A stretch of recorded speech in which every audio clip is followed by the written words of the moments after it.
Construction sa 19-story building sa Barangay Mabolo, Cebu gisuspenso human sa pagkatagak patay sa usa ka construction worker. Si Maris Puyo sa report. Department of Labor and Employment ni mando og suspension sa operasyon sa kontraktor sa FLB Corporate Center sa Barangay Mabolo, Cebu human sa pagkatagak patay sa usa ka construction worker kagahapon.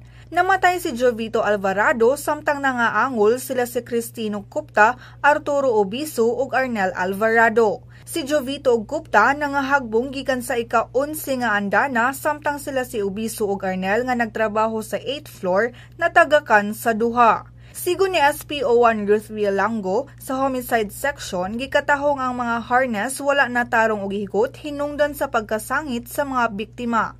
Matod ni Cebu City Office of the Building Official Engineer Jose Poblete nga dunay building permit ang FLB Corporate Center ug nakapasar sa mga standards. Apan sutao nila balik karon kung duna bay mga kalapasan sa safety ug security measures o problema sa istruktura. Sa habig sa ASEC Construction and Development Corporation, nipasalig ang kumpanya nga mo-shoulder sa tanang expenses sa mga biktima.